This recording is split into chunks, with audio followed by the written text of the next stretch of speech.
let's run up a milli. If you're trying to kiss ass, better get a room.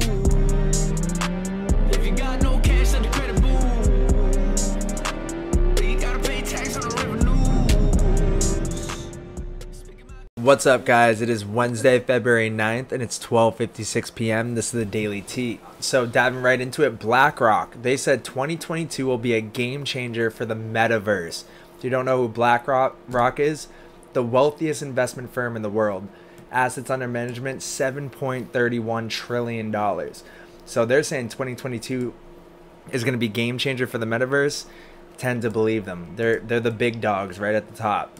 Over Vanguard, over UBS, Fidelity, State Street, even over JP Morgan and Goldman Sachs. Does anybody you want to keep an eye on, or is at the top of the pyramid? BlackRock right there. Then we got Wells Fargo. Crypto could soon enter an inflection point of hyper adoption, and they're saying crypto is like the internet in late 90s. So it's nearing hyper adoption. This is what we said. This is what we've been talking about, and what you'll learn in Agartha as well too. We talk about how we're early, but not too early. And that's what they said as well. So early, but not too early. Wells Fargo is drawing similarities to the adoption rate of the internet. And it's so true, late 90s. So we can go in here and see if there's anything. The company added it was hopeful 2022 would bring about greater clarity on the regulatory front, which could lead to higher quality investments. And that's what we're waiting on. So the regulatory clarity, a lot of people think that it's going to be bad news. I tend to believe it's going to be good news, and it's going to propel this market into the mainstream. Then we can see here, Proppy. So you can buy Proppy on Coinbase, but they're doing the first ever, let me see here, actually. It's so the first ever NFT sale of a house in Florida. So Gulfport, Florida, Proppy. It's selling for $650,000. You can purchase it with Ethereum, and they transfer the title of the house to you via the blockchain through Proppy. You can see the first U.S. real estate NFT, and this is the big use case as far as NFTs go. Is when you start applying NFTs to real estate, and start applying it to big kind of commercial real estate with apartment buildings or things of that nature. This is just getting started. This is the first one. Many more to come. Then you have the Federal Reserve Bank of New York coming out. I believe this was the 7th, so like 2 days ago or yesterday.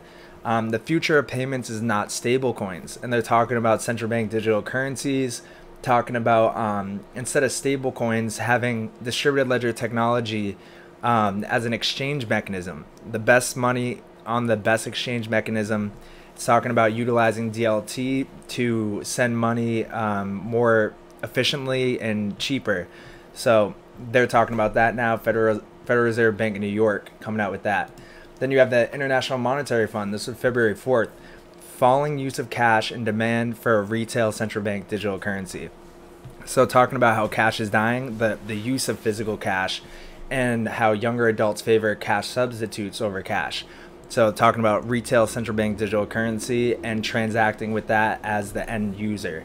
Then today, IMF chief touts advantages of CBDCs over unbacked crypto assets and stablecoins. So this lady is the chief of the IMF, and she's saying that a well-designed CBDC can potentially offer more resilience, more safety, greater availability, and lower costs than private cryptocurrencies. And she said more than a stablecoin could, or just regular cryptocurrencies. She's saying a CBDC is the way to go. They want you in the CBDC, but that's just like fiat currency today, just in a digital form. And we know the drawbacks of fiat currency. That's why if we get into the coins that are going to power these digital fiat currencies, it's game changer. Then we have Hong Kong. So Hong Kong set the stage for the digital yuan use to launch pilots soon after Spring Festival. So restaurants and other shops will like to join the test for the digital yuan in Hong Kong. Let's see if there's anything else in there. Hong Kong will soon roll out a pilot scheme for the use of the digital yuan. It's all happening so fast. And then we got Zambia. Zambia explores digital currency but warns against crypto. Zambia's central bank expects to complete research on forming a digital currency that could cut transaction costs and boost participation in the formal financial system by the fourth quarter. So 2022, You have so Zambia joins nations such as Israel, Ghana, the Bahamas, Nigeria, China, and the U.S. that are toying with the idea or have issued a digital version of their currencies to keep up with the technological advances that have spurred the rise of Bitcoin and other private initiatives. Then we have Japan's messaging giant Line, so you could kind of compare it to like WhatsApp or WeChat for China. Japan is Line, and they're trialing a crypto payments for online merchants. Line is aiming to increase the usage of its native crypto Link. Don't confuse it with Chainlink though. It's LN, so it's their specific crypto, and will begin trialing the token's use in payments via its messaging app. And then we got Washington Nationals to explore Terra's UST stablecoin in DAO approved partnership deal. So the MLB's team's deal with the Terra network is even bigger than previously reported. They're looking at exploring in-stadium payments using Terra's stablecoin, so UST, in a $40 million sponsorship. So that's something to keep an eye on. Then we got U.S. officials seized $3.6 billion in Bitcoin from 2016 Bitfinex hack. Nearly 120,000 Bitcoin was stolen.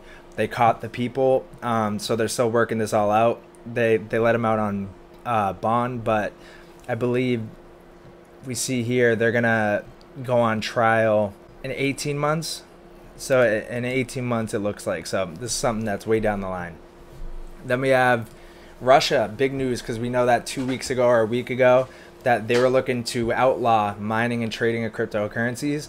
Now they're looking to regulate it. So the government's plan to license exchanges and tax large transactions has the support of the central bank, which previously wanted to outlaw mining and trading. So instead of banning them, the Russian government has decided to regulate them. So great news, because regulation, then that gives the guidelines for people to now start transacting with crypto, same with institutions, getting them involved. Then Russian government approves plan to regulate cryptocurrency. We just went over that. And then Russian government and central bank agree to treat Bitcoin as currency. So they're treating it as a currency with a couple different kind of tweaks, because they're not going to label it as legal tender, but they're going to just slap on some regulation for it to support the adoption of it. Yeah, so it was in January the Bank of Russia called for the nationwide ban.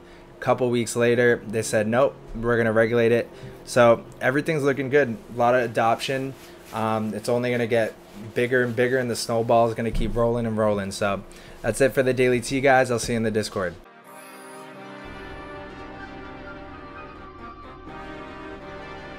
Hey, let's run up a minute. Living on Main Street, I've been trying to get dough, no pastry.